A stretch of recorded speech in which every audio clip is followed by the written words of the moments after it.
Hello friends, राज IAS academy में आपका स्वागत है।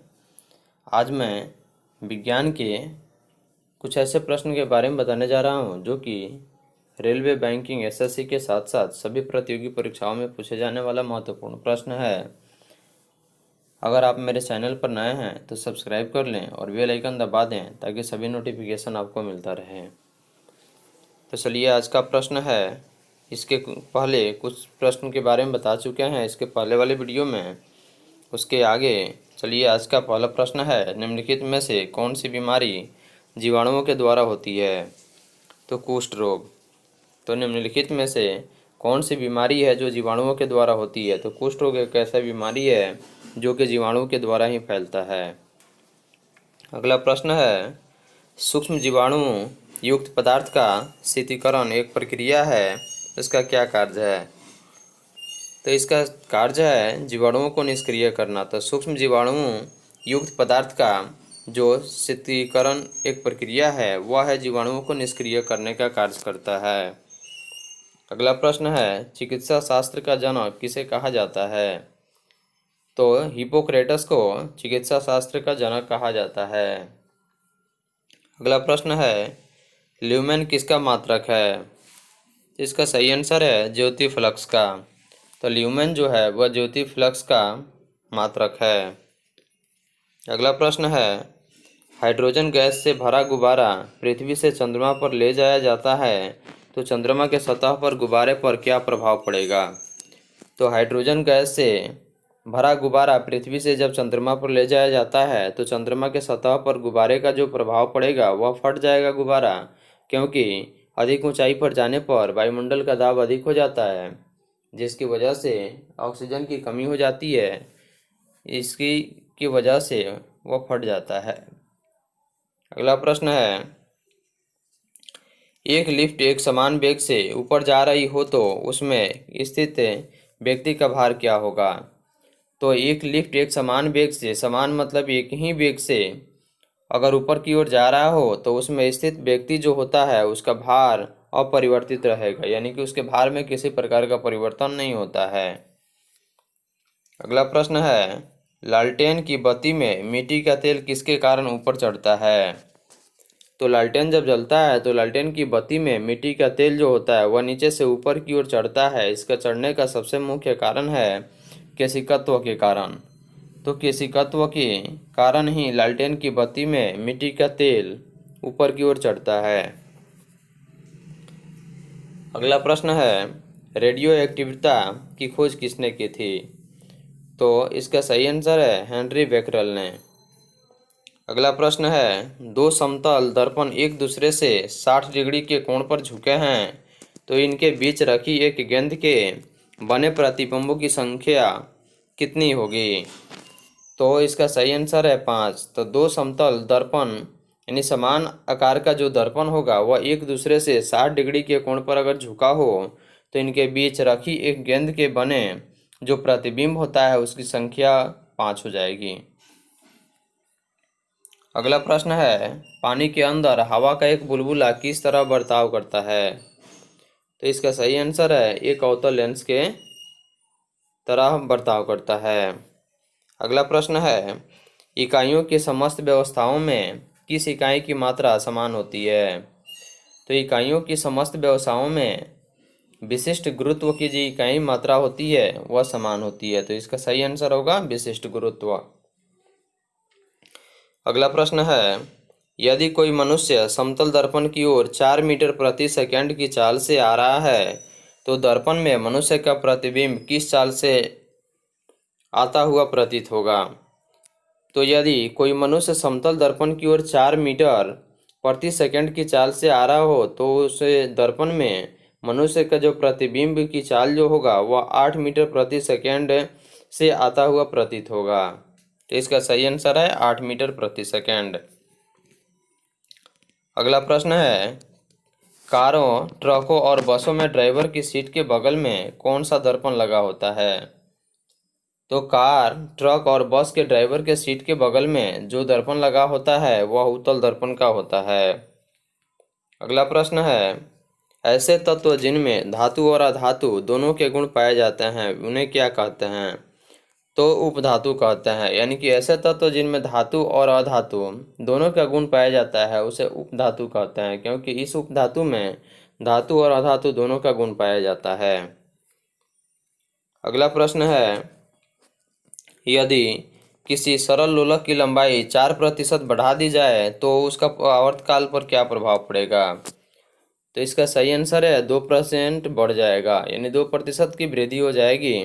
यदि किसी सरल लोलक की लंबाई 4% अगर बढ़ा दी जाए तो उसका आवर्तकाल जो होगा वह 2% बढ़ जाएगा। अगला प्रश्न है, एक लड़की झूला झूल रही है तो उसके पास एक अन्य लड़की आकर बैठ जाती है तो झूले का आवर्तकाल पर क्या प्रभाव पड़ेगा?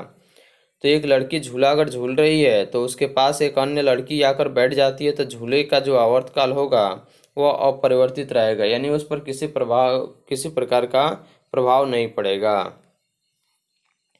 अगला प्रश्न है, हम रेडियो की घुंडी घुमाकर विभिन्न स्टेशनों के प्रोग्राम सुनते हैं, यह किसके कारण संभव है? तो इसका सही आंसर है अनुनाद के कारण।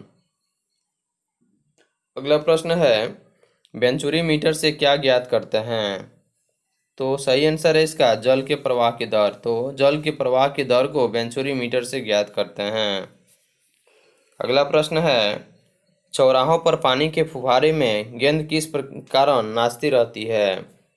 इसका सही आंसर होगा पानी का वेग अधिक होने से दाब घट जाता है। तो चौराहों पर पानी के फुहारे गेंद की किस कारण, यानी कि पानी का वेग अधिक होने से दाब घट जाता है जिसके कारण वह नाचती रहती है। अगला प्रश्न है, यदि द्रव्यमान अपरिवर्तित हुए बिना पृथ्वी अपनी वर्तमान त्रिज्या की सिकुड़कर आधी रह जाए तो दिन कितने घंटे का होगा? तो यदि द्रव्यमान अपरिवर्तित हुए यानी कि बिना बदले हुए पृथ्वी अपनी वर्तमान त्रिज्या की सिकुड़कर आधी रह जाए तो दिन कितने घंटे का होगा? तो यह 12 घंटे का दिन होगा। अगला प्रश्न है, यदि किसी पिंड को पृथ्वी से 2 किलोमीटर प्रति सेकंड के वेग से फेंका जाए तो पिंड पृथ्वी पर कब लौटेगा? तो यदि किसी पिंड को पृथ्वी से 2 किलोमीटर प्रति सेकंड के वेग से फेंका जाए तो पिंड पृथ्वी पर कब लौटेगा? तो यह पृथ्वी पर कभी नहीं लौटेगा। इसका सही आंसर क्या होगा? तो पृथ्वी पर यह कभी नहीं लौटेगा। अगला प्रश्न है, उपग्रह में समय ज्ञात करने के लिए अंतरिक्ष यात्री को क्या प्रयोग करना चाहिए? तो उपग्रह में समय ज्ञात करने के लिए अंतरिक्ष यात्री को स्प्रिंग घड़ी का प्रयोग करना चाहिए। तो इसका सही आंसर होगा स्प्रिंग घड़ी। अगला प्रश्न है, झरने में जब जल ऊंचाई से गिरता है तो उसका ताप पर क्या प्रभाव पड़ता है? तो झरने में जब जल ऊंचाई से गिरता है तो उसके ताप पर प्रभाव यही पड़ता है कि उसका ताप बढ़ जाता है। अगला प्रश्न है, केल्विन तापमापी में बर्फ का गलनांक क्या होता है? तो केल्विन तापमापी में बर्फ का गलनांक जो होता है वो 273 केल्विन होता है। अगला प्रश्न है, बॉटनी शब्द की उत्पत्ति किस भाषा के शब्द से हुई है? तो बॉटनी शब्द की उत्पत्ति ग्रीक भाषा शब्द से हुई है। अगला प्रश्न है, क्यूरी किसकी इकाई का नाम है? तो इसका सही आंसर है रेडियो एक्टिव धर्मिता। तो क्यूरी जो है वह रेडियो एक्टिव धर्मिता की इकाई है। अगला प्रश्न है, किस रंग की तरंगदैर्घ्य सबसे कम होती है? किस रंग की तरंगदैर्घ्य सबसे कम होती है? तो इसका सही आंसर है बैगनी रंग। अगला प्रश्न है, कमरे में रखे रेफ्रिजरेटर का दरवाज़ा खोल दिया जाता है तो कमरे का ताप पर क्या प्रभाव पड़ेगा? तो कमरे में रखे रेफ्रिजरेटर का दरवाज़ा जब खोल दिया जाता है तो कमरे का ताप अचानक बढ़ जाता है। अगला प्रश्न है, इंद्रधनुष में कितने रंग होते हैं? तो इसका सही आंसर है 7 रंग। तो इंद्रधनुष यानी कि बरसात के दिनों में आकाश में दिखाई देने वाला जो इंद्रधनुष है उसमें जो रंग होता है वह 7 रंग होता है और यह अधिकांशतः बरसात के दिनों में देखने को मिलता है आकाश में। अगला प्रश्न है, सेकंड पेंडुलम का आवर्तकाल कितना होता है? तो इसका सही आंसर है 2 सेकंड। तो सेकंड पेंडुलम का जो आवर्तकाल होता है वह 2 सेकंड का होता है। अगला प्रश्न है, दूर दृष्टि दोष से पीड़ित व्यक्ति को कहाँ की वस्तु दिखाई नहीं देती है? तो दूर दृष्टि दोष से पीड़ित व्यक्ति को निकट की वस्तु दिखाई नहीं देती है और निकट दृष्टि दोष वाले व्यक्ति को दूर की वस्तु दिखाई नहीं देती है। तो दूर दृष्टि दोष से पीड़ित व्यक्ति को कहाँ की वस्तु दिखाई नहीं देती है? तो इसका सही आंसर होगा निकट की वस्तु दिखाई नहीं देती है। अगला प्रश्न है, किताब के ऊपर रखे किसी लेंस को ऊपर उठाने पर यदि मुद्रित अक्षरों का आकार बढ़ता हुआ दिखाई देता है तो वह कौन सा लेंस है? तो इसका सही आंसर है उत्तल लेंस। तो किताब के ऊपर रखे किसी लेंस को ऊपर उठाने पर यदि मुद्रित अक्षरों का आकार बढ़ता हुआ जब दिखाई देता है तो वह लेंस जो होता है वह उत्तल लेंस होता है। अगला प्रश्न है, यदि किसी लेंस से अक्षरों का ज्ञान छोटा दिखाई देता है तो वह कौन सा लेंस है? तो वह अवतल लेंस है। तो इसका सही आंसर अवतल लेंस होगा। यदि किसी लेंस से अक्षरों का आकार छोटा दिखाई देता है तो वह लेंस जो होता है वह अवतल लेंस होता है। चलिए अगला प्रश्न है, तारे किसके कारण टिमटिमाते हैं? तो तारे आकाश में अपवर्तन के कारण टिमटिमाते नजर आते हैं। तो इसका सही आंसर होगा अपवर्तन के कारण। तो अपवर्तन के कारण ही तारे आकाश में टिमटिमाते हुए नजर आते हैं। अगला प्रश्न है, निम्नलिखित में से कौन एक आवेश से रहित कण है? तो इसका सही आंसर है न्यूट्रॉन। तो निम्नलिखित में से कौन एक आवेश रहित कण है? तो न्यूट्रॉन। अगला प्रश्न है, पौधे की आंतरिक संरचना का अध्ययन क्या कहलाता है? तो इसका सही आंसर है शारीरिकी। तो पौधे के आंतरिक संरचना का अध्ययन जो है वह शारीरिकी कहलाता है। अगला प्रश्न है, निम्न में से किस रंग का अपवर्तनांक सबसे अधिक होता है? तो इसका सही आंसर होगा बैगनी। अगला प्रश्न है, स्वच्छ जल से भरे तालाब की गहराई 3 मीटर प्रतीत होती है यदि हवा के सापेक्ष जल का अपवर्तनांक 4/3 हो तो तालाब की वास्तविक गहराई क्या होगी? तो इसका सही आंसर होगा 4 मीटर। तो स्वच्छ जल से भरे तालाब की गहराई 3 मीटर प्रतीत होती है तो यदि हवा के सापेक्ष जल का अपवर्तनांक 4/3 हो तो तालाब की वास्तविक गहराई जो होगी वह 4 मीटर होगी। अगला प्रश्न है, लेंस की क्षमता का मात्रक क्या है? इसका सही आंसर है डायोप्टर। तो लेंस की क्षमता का जो मात्रक है वह डायोप्टर है। चलिए अगला प्रश्न है, रडार की कार्य प्रणाली किस सिद्धांत पर आधारित है? तो इसका सही आंसर है रेडियो तरंगों का परावर्तन पर। तो रेडियो तरंगों के परावर्तन पर रडार की कार्य प्रणाली कार्य करती है। अगला प्रश्न है, समुद्र की गहराई नापने के लिए कौन सा उपकरण का प्रयोग किया जाता है? तो इसका सही आंसर है पैडोमीटर। तो पैडोमीटर का उपयोग समुद्र की गहराई नापने के लिए किया जाता है। अगला प्रश्न है, जीवित प्राणियों के शरीर में होने वाली निम्नलिखित में से कौन सी एक प्रक्रिया पाचक प्रक्रिया है? तो इसका सही आंसर है प्रोटीनों का एमिनो अम्लों में विघटन। तो जीवित प्राणियों के शरीर में होने वाली निम्नलिखित में से जो प्रक्रिया पाचक प्रक्रिया है वह है प्रोटीनों का एमिनो अम्ल में विघटन होना। अगला प्रश्न है, कांच का लाल रंग क्या मिलाकर दिया जाता है? तो सही आंसर है इसका क्यूप्रस लवण। अगला प्रश्न है, प्रोटीन का पाचन कौन सा एंजाइम करता है? तो प्रोटीन का जो पाचन करता है वह ट्रिप्सिन करता है। सही आंसर होगा ट्रिप्सिन। तो ट्रिप्सिन ही प्रोटीन का पाचन एंजाइम का काम करता है। अगला प्रश्न है, किस रंग के प्रकाश में पौधे में प्रकाश संश्लेषण सबसे अधिक होता है? तो लाल रंग के प्रकाश में।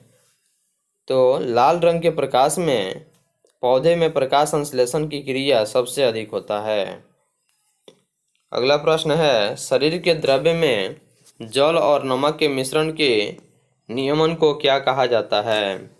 तो शरीर के द्रव्य में जल और नमक के मिश्रण को नियम को ओस्मो रेगुलेशन कहा जाता है। अगला प्रश्न है, भोजन में प्रोटीन की कमी से कौन सा रोग उत्पन्न होता है? तो इसका सही आंसर है क्वाशियोकर। अगला प्रश्न है, पर्णहरित में उपस्थित मुख्य धातु कौन है?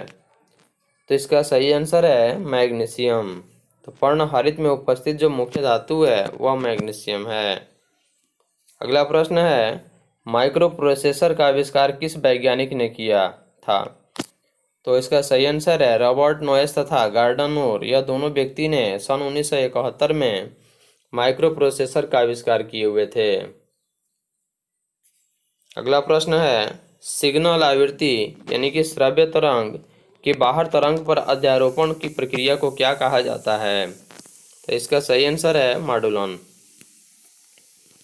अगला प्रश्न है, बंद गोभी के नील लोहित पत्तों का रंग शीतल जल में नहीं छूटता किंतु उबलते हुए जल में छूट जाता है, क्यों?